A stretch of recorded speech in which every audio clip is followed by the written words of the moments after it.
امشب در 24 اولین واکنش کاخ سفید به پاسخ ایران درباره احیای توافق برجام. سخنگوی کاخ سفید گفته نباید هیچ شرطی میان احیای برجام و تعهدات تهران نسبت به منع گسترش تسلیحات هسته‌ای وجود داشته باشه. توقیف و رهاسازی دوباره 2 شناور بی‌سرنشین آمریکایی توسط نیروی ارتش جمهوری اسلامی. بعضی مقامات آمریکایی گفتن ایران قصد تصرف شناور آمریکایی رو داشته، ایران اما میگه هدفش ایجاد امنیت در منطقه است.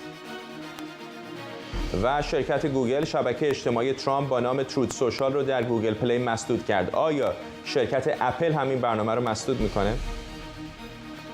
و 40 هکتار از نیزارهای اطراف تالاب انزلی شعله‌ور شدن. فرماندار انزلی میگه این آتش سوزی عمدیه و برای اطفای حریق نیازمند هواپیمای آتش نشانیم.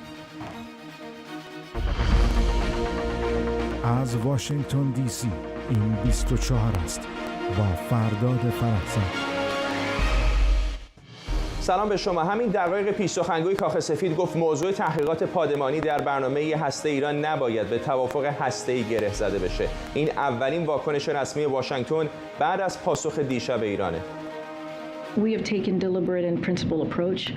ما از اول رویکردی عملی و اصولی برای این مذاکره پیش گرفتیم. اگه ایران آمادگی بازگشت به تعهدات برجامی خودش در سال 2015 رو داره، ما هم برای برگشت آماده ایم.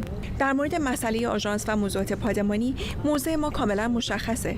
تحقیقات آژانس سیاسی نیستند.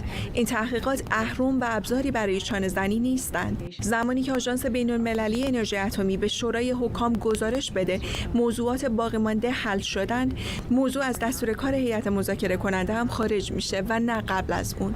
ما کاملا از استقلال آژانس بین‌المللی انرژی اتمی حمایت میکنیم و نباید هیچ شرطی بین اجرای مجدد برجام و تعهدات ایران به معاهده منع گسترش سلاح‌های هسته‌ای وجود داشته باشه. البته که ترجیح ما بازگشت به برجامه، اون هم بدون وجود هیچ موضوع حل نشده پادمانی و این کاملا در دست ایرانه.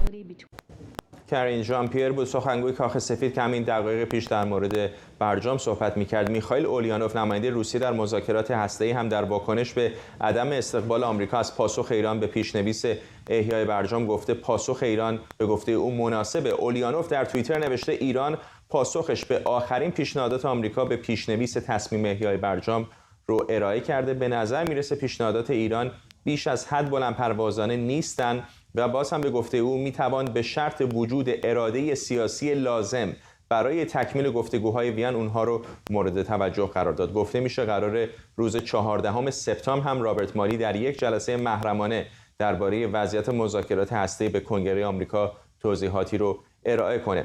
همکارم آرش عرایی همین الان از کنگره آمریکا به ما پیوسته. آرش، واکنش کاخ سفید به نظر میاد اولین واکنش رسمی هست به پاسخ دیشب ایران، هرچند از همون دیشب هم زمزمه هایی در مورد عدم رضایت آمریکایی ها از جواب ایران رو میشنیدیم. دور از انتظار هم نبود، نه، به خاطر اینکه قبلا همین یک مسئله بود که امریکا و ایران واضحا در اون توافق نداشتن. جمهوری اسلامی اصرار دارد که پرونده‌ای که بودن 20 سال پیش باز شده در مورد فعالیت‌های اتمیش رد اورانیوم غنی شده در سایت هایی که نباید وجود می داشته و شک و شبهه‌ای که در مورد تست کردن و آزمایش فناوری ماشه هسته‌ای در بخشی از در واقع تأسیسات اتمی ایران حدوداً 20 سال است که وجود داره و این سوالا رو آژانس از ایران پرسیده. ایران یا تفره رفته از پاسخ دادن یا پاسخهایی داده که آژانس رو قانع نکرده و الان هم جمهوری اسلامی به نظر میاد که توقع دارد که ایالات متحده با ریش سفیدی بیاد و یک جوری این پرونده رو فشار بیاره به بقیه اعضا که ببنده. این صحبت‌های سخنگوی کاخ سفید تکرار موضع کاخ سفید هست و ایالات متحده که یک مسئله نیست که قابل چانه‌زنی باشه. اگر جمهوری اسلامی میخواد اون پرونده بسته بشه، بهتره به جای اینکه بخواد فشار بیاره به بقیه تا از طرق دیگه این پرونده رو ببندند، به سوالات آژانس پاسخ بده و این چیزی نیست که جمهوری اسلامی بتونه به صورت پیش شرط مطرح کنه. همونجوری هم که تو گفتی بعد از پاسخ جمهوری اسلامی به اون چیزی که امریکایی‌ها واسهشون فرستادن که در پایان وقت اداری روز پنجشنبه در واشنگتن دریافت شد، روز جمعه یواش یواش ما داریم می‌بینیم که تحرکات در بخش دیپلماتیک هم داره بیشتر میشه و پس از نامه‌ای که روز پنجشنبه 50 قانونگذار آمریکایی فرستاده بودن به جو بایدن، 34 دموکرات 16 جمهوری‌خواه از او خواسته بودن قبل از اینکه هر گونه پای توافقی رو بخواد امضا کنه اول متن اون رو بفرسته به کنگره برای که بخواد اون رو بررسی بکنه. الان به نظر میاد وزارت امور خارجه آمریکا رابرت ملی فرستاده ویژه خودش در امور ایران رو مأمور کرده که روز 14 سپتامبر بیاد به کمیته روابط خارجی مجلس نمایندگان و یک جلسه محرمانه ای توضیح بده به قانونگذاران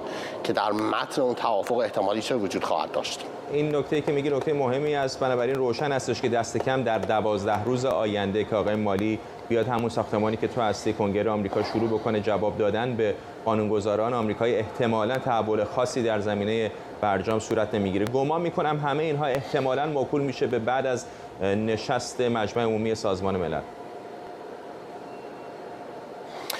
و حالا احتمالاً هم به حتی بعد از انتخابات میان دوره‌ای در ایالات متحده. نهال توسی خبرنگار پولیتیکو و لارنس نورمن خبرنگار وال استریت ژورنال هر دو در توییتر گفتند که دموکرات‌ها به آنها میگویند که خیلی علاقه ندارن تا قبل از پایان انتخابات میان دوره‌ای بررسی بکنن که توافق اتمی با جمهوری اسلامی رو. دلیلش هم این است که دموکرات‌ها الان احساس می‌کنند در بسیاری از ایالت‌ها رقابت شانه به شانه‌ای با جمهوری خواهان دارند و نمیخوان شبح یک توافق اتمی با یک رژیمی که خیلی رژیم خوشنامی نیست در ایالات متحده بخواد شانس اونها رو برای اینکه بخوان مجلس نمایندگان رو نگه دارن و شاید حتی در سنا به پیروزی برسن رو کم بکنه. بنابراین خبرنگارانی که اینجا در کنگره هستن حداقل روی توییتر میگویند دموکرات‌ها فعلا ترجیح میدن که این داستان بگذرد تا پس از انتخابات میان دوره‌ای گرد و خاک اون انتخابات که خوابید مشخص شد که دموکرات‌ها و جمهوری‌خواها چندن، اون موقع بهتر میتونن تصمیم بگیرن که آیا میخواهن امضای خودشون رو بگذارن زیر یک توافق اتمی با جمهوری اسلامی یا خیر. ممنونم از تو آرش علی، خبرنگار ما از کنگره. نشریه پولیتیکو پاسخ تهران به واشنگتن رو عقبگرد در مذاکرات هسته‌ای خونده و نوشته پاسخ ایران احیای برجام رو به خطر انداخته. به گفته پولیتیکو واکنش منفی دولت بایدن و ناخشنودی کشورهای اروپایی از پاسخ ایران نشان میده که احیای توافق هسته‌ای سال 2015 برخلاف امیدواری‌ها و مذاکرات 1.5 سال گذشته فعلا محتمل نیست. سخنگوی وزارت خارجه آمریکا هم قبلا گفته بود تهران پاسخ سازنده‌ای به واشنگتن ارائه نکرده. آویده مطمئن‌فر روزنامه‌نگار اینجا در استودیو به ما پیوسته. خانم مطمئن‌فر ممنونم که دعوت ما رو پذیرفتید. به نظر شبیه یک رولر کوستر میاد پایین میره بالا، میگیم به توافق نزدیکن، از توافق دور شدن. چطور ارزیابی میکنید آخرین واکنش کاخ سفید رو به پاسخ دیشب ایران؟ برای من در واقع جای ابهام زیادی هستش که تیم بایدن که در واقع شعارش این بود که میخواد یک توافق بهتر و طولانی‌تر و قوی‌تر رو با ایران داشته باشه، الان به جایی رسیده که ایرانه که یعنی جمهوری اسلامی که شرایط میخواد تحمیل بکنه به همه دنیا و امریکا و اروپا و این برای من خیلی جای تعجبه. فکر می‌کنم این اهرم چانه‌زنیه، یعنی ایران احتمالاً در بالاترین نهادهای تصمیم گیری به این نتیجه رسیدن که این توافق رو خواهند پذیرفت، دارن در دقیقه 90 سعی می‌کنن شاید یک امتیاز بیشتری بگیرن یا بحث‌های پادمانی رو مثلا شاید غربی‌ها کنار بذارن، یا به طور جدی فکر می‌کنن ایران به دنبال توافق نهایی نیست؟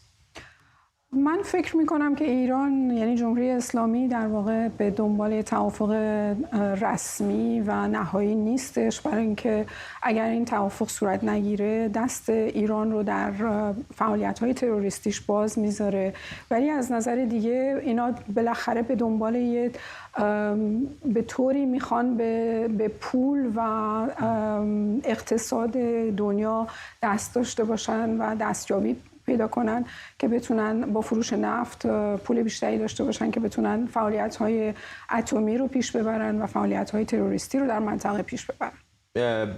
ولی به نظر میاد در همین دوره تحریم‌ها هم، حالا خیلی‌ها میگن دولت آقای بایدن آنچنان که باید و شاید تحریم‌ها رو اعمال نکرد، ولی در همین دوره هم وقتی آمارهای فروش نفت ایران رو نگاه می‌کنیم به نظر میاد علیرغم همه این فشارهای بین‌المللی آرام آرام ایران تونسته بازارهایی رو دست کم در شرق و منطقه خاورمیانه پیدا بکنه که رسمی و غیر رسمی نفتش رو بفروشه.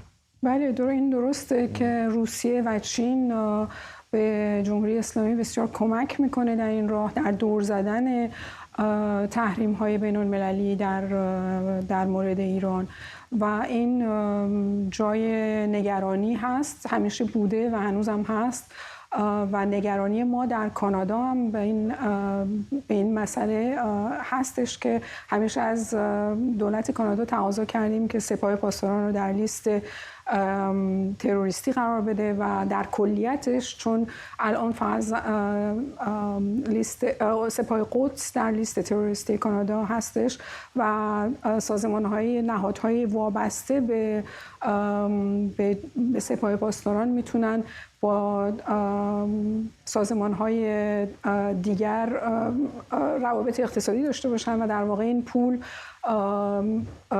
خرج تروریسم میشه و میتونن برای سپاه قدس رو این پول رو خرج بکنن. ولی با توافق یا بدون توافق چندان به نظر نمیاد که فعالیت‌های بلند پروازانه ایران در منطقه اونقدر تحت تاثیر قرار گرفته باشه. متوجه هستم که وقتی پول در خزانه باشه بالاخره کارهای بیشتری میتونن بکنن، ولی اینطور نبوده که در زیر فشارهای بین‌المللی هم از نقشی که ایران تو منطقه داره بازی میکنه چندان کاسته شده باشه. بله اینم درست هست. میدونیم که حتی بی توافق یا با توافق این اتفاقاتی که در عراق روی داد نشون داد که دولت بایدن نمیتونه این مسائل رو هنوز کنترل بکنه و در اینجاست که بیشتر به نقش اسرائیل باید پی ببریم که اونها حرف آخر رو در منطقه خواهند زد. نکته مهمی اشاره کردید. فکر میکنید اگر توافق حاصل نشه که هنوز هم مشخص نیست واقعا بشه یا نشه و اسرائیلی ها هم میدونیم که یک صدا نیستن، بعضی هاشون دست کم اونهایی که در دولت نیستن در سرویس های اطلاعاتی هستن میگن با تمام ایراداتی که داره این توافق دست کم یک مقدار ایران رو دور میکنه از توانایی ساخت سلاح هسته‌ای. بسیاری از سیاستمدارانشون هم که کلا مخالف توافق برجام هستن. در خلأ یک توافق احتمالی به نظرتون اسرائیل چه خواهد کرد؟ به نظر من اسرائیل هیچ وقت به هیچ عنوان امنیت ملیش رو به خطر نخواهد انداخت و اگر امریکا به توافقی که اونها هم خواستارش هستن نرسه به اون شکلی که اسرائیل میخواد که این توافق انجام بشه، فکر میکنم که اونها راه خودشون رو پیش ببرن و منتظر همکاری با امریکا نباشند. آویده مطمئن‌فر، روزنامه‌نگار اینجا در استودیو، سپاسگزارم از شما. خیلی ممنون از اینکه منو دعوت کردید. ساعتی پیش نیروی دریایی آمریکا تایید کرد که ایران برای دومین بار در چند روز گذشته روز پنجشنبه 2 شناور بی‌سرنشین آمریکایی رو در دریای سرخ برای مدت کوتاهی توقیف کرده. ارتش آمریکا هنوز به طور رسمی در این مورد اظهار نظر نکرده، اما رویترز به نقل از یک مقام ارشد دفاعی گفته ایرانی‌ها قصد داشتن مخفیانه شناورها رو به تصرف خودشون در بیارن. این مقام ارشد گفته ایران شناورهای آمریکایی رو به طور کامل از آب بیرون کشیده و روی اونها رو با برزنت پوشانده بود و در ابتدا توقیف اونها رو انکار کرده بود. تلویزیون دولتی ایران اما روز جمعه فیلمی منتشر کرده که در اون یکی از شناورها روی عرشه ناوشکن جماران نیروی دریایی جمهوری اسلامی دیده میشه. بنابر گزارش‌ها بعد از مدت کوتاهی و با نزدیک شدن 2 کشتی جنگی و هلیکوپترهای نیروی دریایی آمریکا، نیروی دریایی ارتش جمهوری اسلامی اونها رو دوباره در آب رها کرده. نیروی دریایی ارتش ایران در بیانیه گفته هدفش از توقیف این شناورهای بی‌سرنشین ایجاد امنیت و جلوگیری از بروز حوادث پیش‌بینی نشده بوده و قبل از این توقیف 2 بار به ناوشکن آمریکایی هشدار داده بود. همکارم سمیرا قرایی از وزارت خارجه آمریکا به ما پیوسته. سمیرا، این اولین بار نیست به نظر میاد که ایران قاطعانه میخواد هر جوری که شده یکی از این قایق‌ها یا شناورهای بدون سرنشین آمریکایی رو مصادره کنه. مشخصا در رابطه با این شناورهای پهبادی همین چند روز گذشته ما اتفاق مشابهی رو داشتیم. اون اتفاق در آبهای خلیج فارس بود، در نزدیک تنگه هرمز و از سوی سپاه پاسداران انجام میشد که اون هم عملیاتی که سپاه تصمیم داشت انجام بده و اون شناور پهبادی آمریکا رو بخواد توقیف بکنه با هشدارهای ناوشکن‌های آمریکایی، نزدیک شدن ناوشکن‌های آمریکایی ناکام موند تا روز جمعه امروز که از سوی ارتش مشاهده این عملیات هستیم. ناوگروه 84 ارتش جمهوری اسلامی ایران که 2 ماهه که به منطقه دریای سرخ رفته، در اطراف خلیج عدن مستقر شده، 2 شناور پهپادی آمریکا رو که دقیقاً همون شناورهای پهپادی هستن که سپاه به دنبالش بود، اینها رو توقیف کرده. سخنگوی ناوگان 5 نیروهای دریایی آمریکا این خبر رو تایید کرده، اما جزئیات بیشتری ارائه نداده. یک مقام آگاه وزارت دفاع با پرس صحبت کرده که احتمالاً تو هم اشاره کردی که با رویترز هم کسی صحبت کرده، او هم خبر مشابهی رو داده و میگه که نیروهای ارتش زمانی که این 2 شناور رو توقیف کردن، روش رو با برزنت یا چادر پوشوندن، تصمیم داشتن که پس ندن این شناورها رو به آمریکا، اما با نزدیک شدن 2 ناوشکن آمریکایی و هلیکوپترهای نیروهای دریایی آمریکا سرانجام مجبور میشن که اینها رو در آب رها بکنند. بیانیه ارتش گذشت از مواردی که تو اشاره کردی نکته جالبی هم داره و درش راجع به حملات تروریستی صحبت میکنه و میگه که نیروهای ارتش از این میترسیدند که یک حمله تروریستی صورت بگیره از روی این شناورها، این در حالی که این شناورهای پهپادی سرنشین ندارند، بدون سرنشین هستند. 1 ساله که آمریکا در یک عملیات ویژه به نام عملیات ویژه 59 این پهپادها رو راهی آبهای منطقه کرده، هم در اطراف تنگه هرمز مستقر هستند، در دریای سرخ، در اطراف خلیج باب المندب مستقر هستن تا کانال سوئز و کارشون گذشته از این که حالا اطلاعات دریایی جمع آوری میکنند، کارشون هواشناسی و نقشه برداری هم هست. اما این دوباره ما داریم میبینیم که جمهوری اسلامی ایران دنبال این هستش که بتونه این شناورهای پهپادی رو از آن خود بکنه. شناورهای تازه‌ای هستند. شرکت سیلدرون که مستقر هست در کالیفرنیا شاید 10 دهه وقت صرف کرده که این شناورها رو آماده این بکنه که حالا هم به مشتری‌های خصوصی بفروشه، هم به نیروهای نظامی آمریکا مجهز به تکنولوژی‌های پیشرفته هستند که در رابطه با آب و هوا و هواشناسی هم مصارف گسترده‌ای دارند و حالا به هر حال جمهوری اسلامی دنبال این بوده که اینها رو بگیره. در 2 عملیات تا اینجا فرد ناکام موندن. ممنونم از تو سمیرا قرایی، خبرنگار ما از وزارت خارجه آمریکا. رویترز میگه در سالهای اخیر جمهوری اسلامی حضور نظامی خودش رو در دریای سرخ و نزدیکی سواحل یمن، جایی که از جنبش حوثی‌ها حمایت میکنه، افزایش داده. از سوی دیگه ناوگان 5 نیروی دریایی آمریکا هم پارسال نیروهای ضربتی پهپادی خودش رو در مناطقی از جمله تنگه هرمز در خلیج فارس، تنگه باب المندب در نزدیکی یمن و مسیر دریای سرخ به کانال سوئز راه اندازی و تقویت کرده، همونطور که همکارم سمیرا قرایی هم بهش اشاره کرد. حسین آریان، تحلیلگر امور نظامی و راهبردی از نیوکاسل، به ما پیوسته. آقای آریان، به نظر میاد با این کاری که اقدامی که ایران کرد، حوزه‌ای که ایران نمایش قدرت میده از خلیج فارس و دریای عمان یکم داره فراتر میره، این دیگه در نزدیکی‌های دریای سرخ است. خب در دریای سرخ ایران همیشه در اونجا حضور داره. تا حالا ناوهای زیادی رو فرستاده. همین ناوشکن جماران که این 2 شناور بدون سرنشین رو به حساب ضبط کرد و بعد آزاد کرد، این در قالب ناوگروه 83 داره گشت میزنه. در این حال در باب المندب سپاه پاسداران کشتی بهشاد رو داره که جایگزین ساویز برای جمع‌آوری اطلاعات. ولی این کاری رو که داره به هر حال جمهوری اسلامی انجام میده، به باور من بیشتر جنبه تبلیغی داره. به چه معنا؟ چون که این شناورهای بدون سرنشین سیستم به حساب ناوبریشون حالا به احتمال قوی با GPS هست، یا اینکه تکنولوژی بکار رفته در اینها برای جمع‌آوری اطلاعات و ارسال اینا از نوع تکنولوژی هایی است که واقعا در بازار آزاد هم پیدا میشه. حالا جمهوری اسلامی با گرفتن و یا ضبط یکی از اینا که علاقه زیادی داره چیز زیادی یاد نمیگیره، ولی فکر میکنم که اینا میخوان یک از کجا میدونیم آقای آریان؟ آخه همه اطلاعاتش رو که یعنی هنوز کسی که نتونسته اینها رو مهندسی معکوس بکنه، ممکنه واقعا فناوری پیچیده‌تری هم توش باشه که ما نمیدونیم. اینطور نیست؟ امکانش هست ولی بیشترش بایستی جمهوری اسلامی به اینا آگاهی داشته باشه. به باور من میخواد همون برنامه رو پیاده بکنه، تبلیغات و شوی رو که با تحت کنترل گرفتن آیکیو 170 در سال 2011 به پا کرد. ولی به هر حال اونم واسهشون بد نشد، از همون هم استفاده کردن، مهندسی معکوس کردن، در پهپادسازی بهشون کمک کرده ظاهرا. دقیقاً این را ممکنه استفاده بکنه ولی استفاده اونچنانی نداره. بیشتر اینا رو در سطح ابتدایی اگر بخواد جمهوری اسلامی درست بکنه در بازار آزاد پیدا میشه که البته اگر بهش اجازه بدن. یه ذره برای آمریکایی‌ها حالت شرمساری داره دیگه، اینطور نیست اگر یکی از شناوراشون بیفته به دست جمهوری اسلامی، از نظر ظاهری خیلی تصویر خوبی برای ارتش آمریکا هم نداره. بله درسته، ولی یه نکته‌ای هست. ببینید آمریکا این به حساب نیروی رزمی رو که راه انداخته برای اولین باره، یعنی نیروی رزمی 59 رو تو سپتامبر راه انداخته. تا حالا داره به حساب سعی میکنه که به حساب اینا رو تلفیق بکنه، یعنی در واقع تلفیق هوش مصنوعی و سیستم‌های اتوماتیک در عملیات ناوگان پنجم.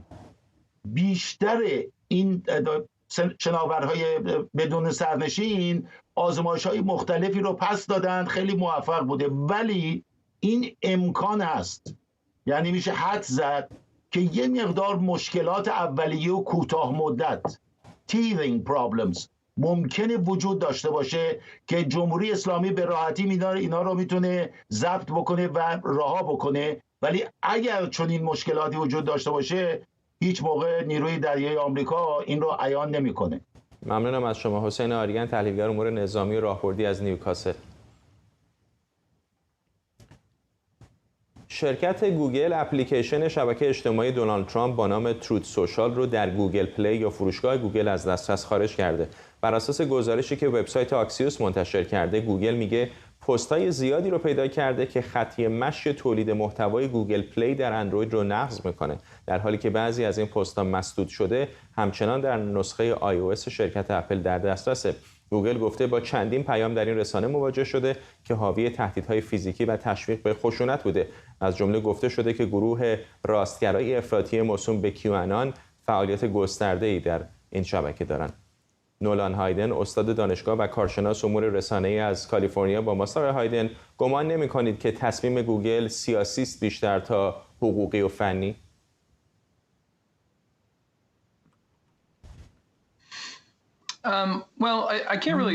من در واقع نمیتونم در واقع بگم که این یک مسئله دوگانه‌ای در این بین این دوگانه یک تفاوت قائل باشم و در واقع این رو در بین این وضعیت دوگانه بذارم که آیا قانونی باشه یا سیاسی. بخشی از هر دوتا هست. این کمپانی هایی که معمولا در واقع این مسئله رو انجام میدن معمولا این تصمیم گیری خودشون میگیرن که شهروندان چی باید بگن و چی باید نگن. متوجه هستم که گوگل بالاخره شرکت خصوصی، میتونه اجازه بده یک برنامه‌ای روی فروشگاهش باشه یا نباشه، اما همین استاندارد دوگانه‌ای رو که بهش اشاره کردید، من مطمئنم که مسئولان شرکت گوگل مثلا برنامه تلگرام رو حتما باهاش آشنایی دارن. در همین تلگرام هم بسیاری پیام‌هایی هستش که در بسیاری موارد حتی میتونه مجرمانه باشه، ولی کسی تلگرام رو مثلا از گوگل حذف نمی‌کنه.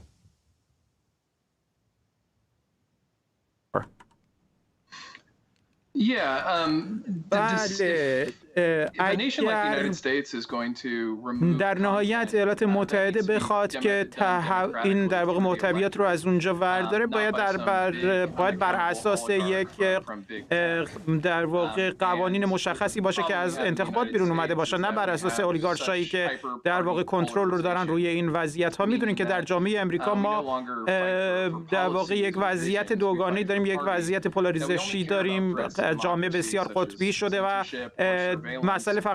مسائل سیاسی اهمیت پیدا کرده و کمتر در مورد دموکراسی در واقع مشکلی می‌بینیم، در صورتی که در واقع در حال حاضر این کمپانی‌های بزرگ دارن سود میبرن از این وضعیت قطبی شده.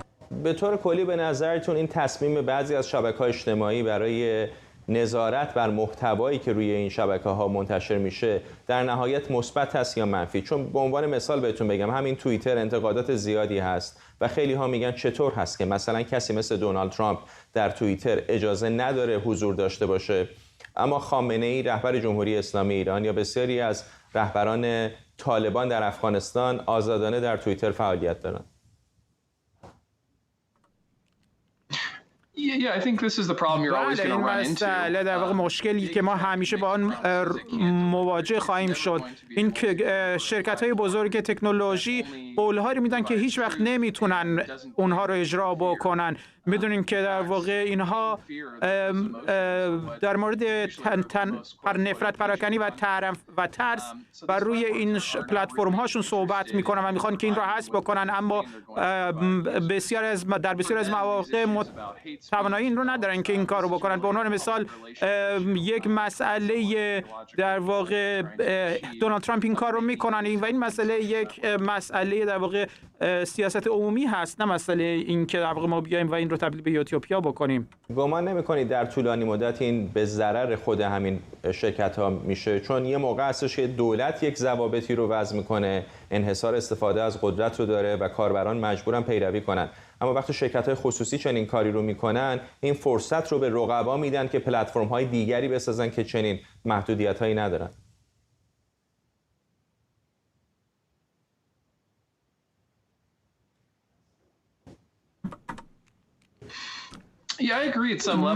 من فکر میکنم با شما موافق هستم در سطوحی.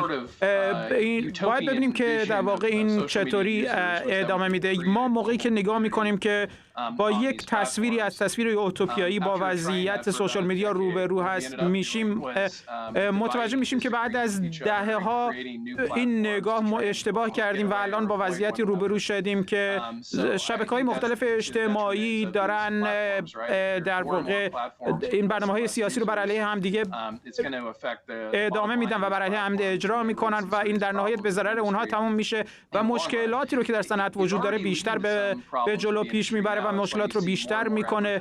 ما الان میبینیم که به عنوان مثال چون در واقع محتویات کمتری داریم به سمت این میریم که در واقع ادورتایزمنت زیاد هست چون نمیتونن از جاهای دیگه‌ای درآمد کسب کنن.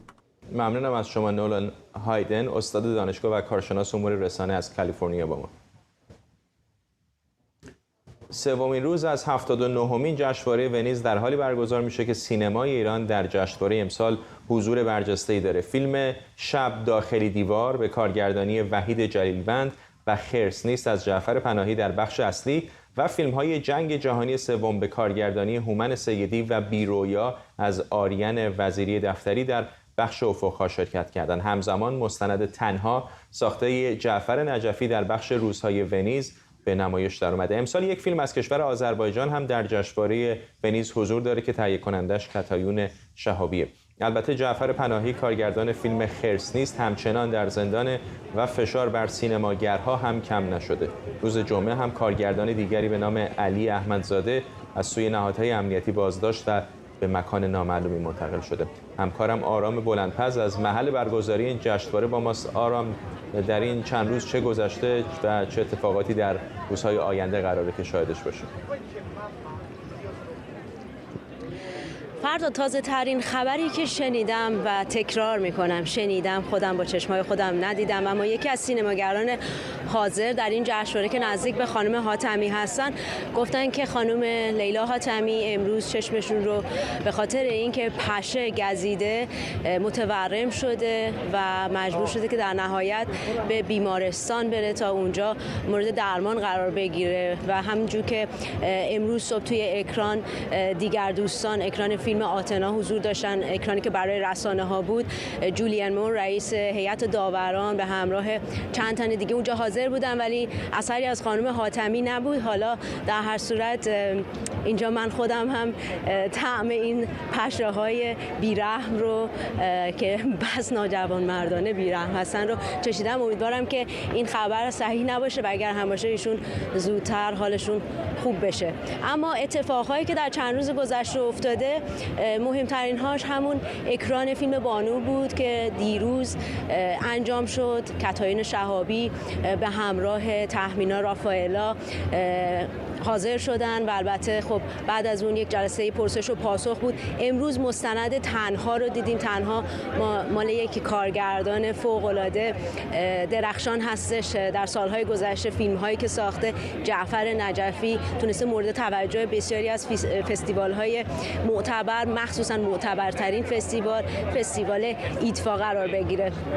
اما اگه بخوام از بخش رسمی مسابقه بگم، فیلم جعفر پناهی همونجور که اشاره کردی قرار هستش که پخش بشه به همراه فیلم وحید جلیلوند. وحید جلیلوند 4 سال پیش توی همین فستیوال در بخش افق‌ها با فیلم بدون تاریخ بدون امضا تونستش جایزه بهترین کارگردان رو از آن خودش بکنه. حالا امسال برگشته.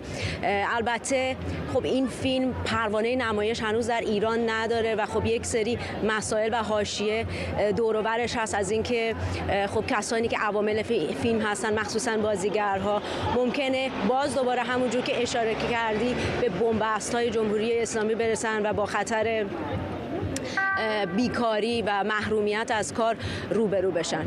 اما در بخش رسمی مسابقه برای اشاره کردن به اینکه چه فیلم‌های دیگه غیر از ایرانی‌ها هستن میشه به کارگردان‌های بزرگی چون دارن آرونوفسکی، لوکا کارگردان ایتالیایی و همینجور بازیگرانی مثل کیت بلانشت، پنلوپه کروز، تیموتی کلامه اشاره کرد که خب در هر صورت همه اونها در بخش رسمی مسابقه چشم انتظارن که ببینن که در انتها اختتامیه کی شیر رو با خودش به خونه میبره. ممنونم از تو. آرام بلندپز از محل فستیوال فیلم ونیز در ونیز ایتالیا.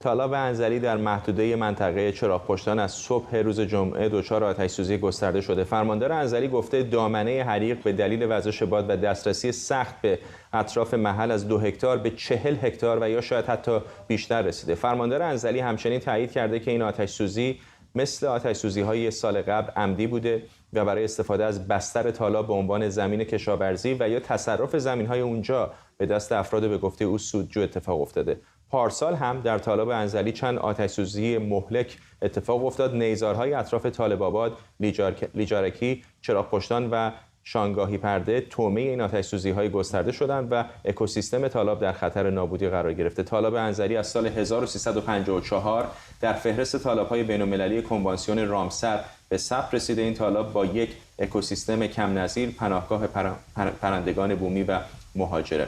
نیکاهنگ کوثر روزنامه‌نگار حوزه آب و زمینشناس اینجا در استودیو به ما پیوسته. اول بهم بگو نیکاهنگ چه اتفاقی داره در انزلی میفته؟ واقعا این آتش‌سوزی عمدیه؟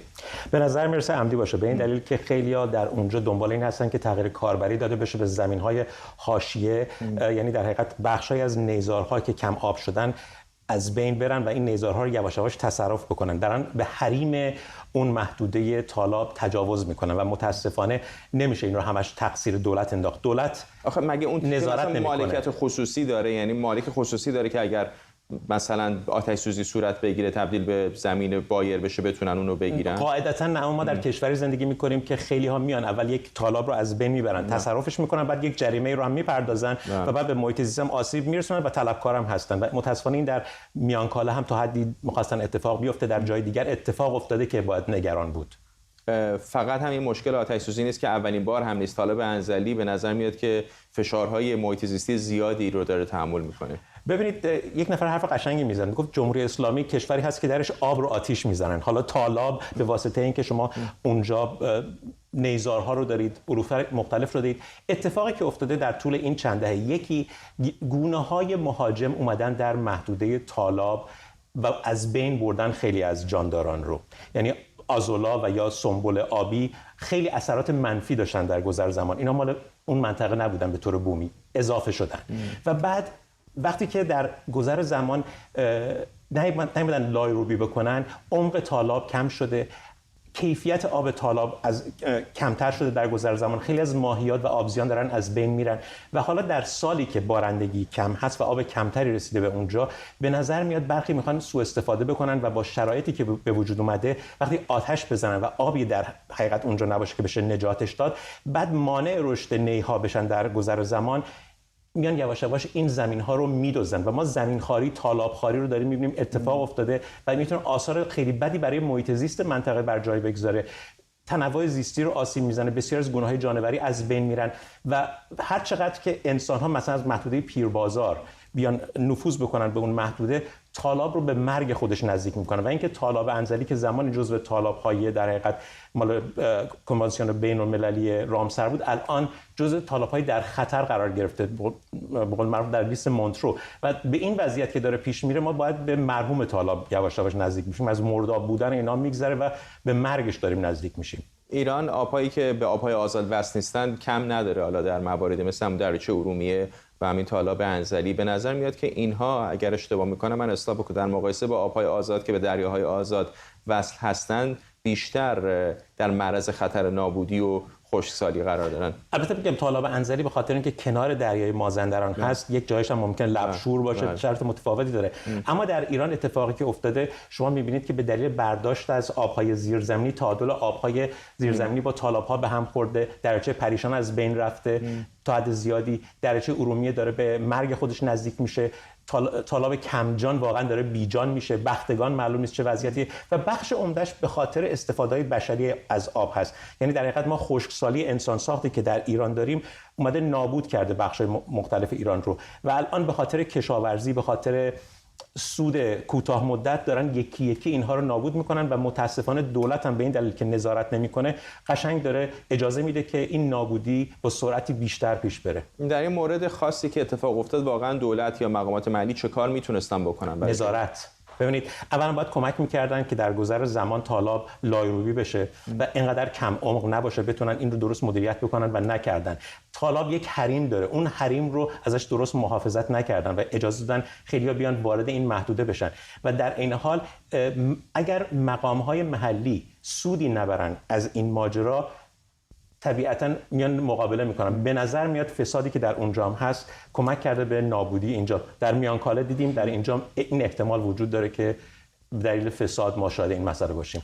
فساد که مشکلی عمده و دائمی هست در ایران در نقاط مختلف، بدون شک به نکته مهمی اشاره میکنی، مخصوصا بحث لایروبی و ورود بعضی مواد شیمیایی به تالاب و مرداب انزلی که میدونیم چه مشکلاتی برای حیات وحش اونجا به وجود آورده. اما در مورد آتش سوزی مثلا همینجا هم بعضی اوقات میبینید در کالیفرنیا ممکنه یه نفر آتش سوزی انجام بده. میخوام بپرسم که چقدر واقعا دولت‌های محلی میتونن نظارت بکنن بر سراسر یک منطقه‌ای که طبیعتاً بسیار سخت. البته نمیخوام مقایسه بکنم بین اون چیزی که در آمریکا اتفاق میفته که جنگلی رو آتش میزنن، اما اون چیزی که در ایران هست به این دلیل که بخش‌های محلی میتونن منفعتی از ماجرا ببرن خیلی راحت‌تر میشه فهمید اینجا. الان مثلا در لاهیجان آتش سوزی اتفاق افتاده، همین یکی دو روز اخیر اتفاق افتاده، در تالاب‌های مختلف این اتفاق داره میفته، تو هورالعظیم هم اتفاق افتاد. متاسفانه نقش انسانی تو اینجا خیلی زیاده و به دلیل اینکه نظارت وجود نداره و نیروهایی که بایستی محافظ باشن در اونجا نیستند، این اتفاق زیادتر خواهد افتاد. می‌خواستم در واقع به همینجا برسم، برای اینکه ما بارها در مورد ناکارآمدی و فساد در جمهوری اسلامی میگیم که بدون شک وجود داره و بسیار هم مشکل جدی هست، ولی خود مردم هم، من یادم هست خودت هم ایران زندگی کردی، من خودم متولد انزلی هستم، اونجا بودم، بسیاری موارد بوده که مردم عادی هم واقعا رعایت نمی‌کنن، یعنی اقداماتی رو انجام میدن که میگن اشکال نداره مثلا، میدونی؟ متاسفانه بخشی از مردم، یکی این که ضمن که آموزش کافی وجود نداشته، مسئولیت پذیری هم ما در خیلی از بخش‌های محیط زیست ایران نداریم. برخی میگن نه هیچ چیز رو گردن مردم نندازیم، نه اتفاقا مردم بایستی نقش محافظتی و نظارتی داشته باشن، چون اگر اینجا از بین بره نسل‌های بعد در خلأ دولت مسئول اتفاقا این نقش باید پررنگ‌تر هم باشه گمان. دقیقاً وقتی هم که دموکراسی وجود نداره مردم میگن که هر چی اتفاق بیفته بالاخره دیگه است که برای من نمیجوشه، بذار هر اتفاقی توش بیفته. متاسفانه همین قضیه منتهی شده که بخش‌های زیادی از سرزمین ایران در طی این چند دهه از بین بره. بخشش دولت بوده اما بخشش هم متاسفانه کوتاهی‌های مردم محلی. و خیلی کوتاه اگر بگی آیا امیدی هستش که وضعیت در تالاب انزلی بتونه بهبود پیدا بکنه؟ در یک کهکشان موازی حتما. در شرایط زندگی فعلی من نمی‌بینم امیدی رو. ممنونم از تو نیکاهنگ کستر اینجا در استودیو. متشکرم.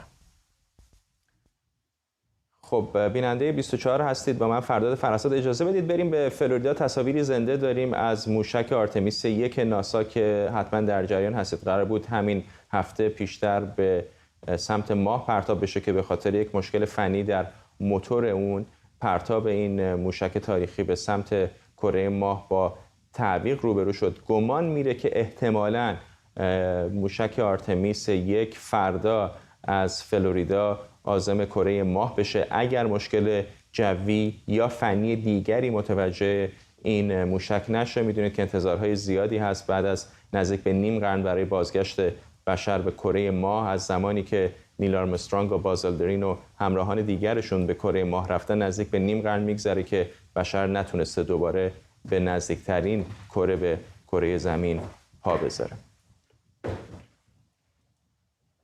تصاویر زنده رو می‌بینید از فلوریدا و موشک آرتمیس 1، جایی که قرار هست احتمالاً فردا این موشک عازم کره ماه بشه تا شرایط رو مهیا بکنه برای سفر انسان به کره ماه. گمان میره که همونطور که گفتم فردا شنبه 3 سپتامبر این پرتاب صورت بگیره. اگر مشکل فنی پیش بیاد ممکن هستش که برای 3 تا 4 ماه این پرتاب به تعویق بیفته. ممنون که با این 24 همراه بودید. برنامه رو با تصاویری زنده از شهر نیویورک به پایان میبریم.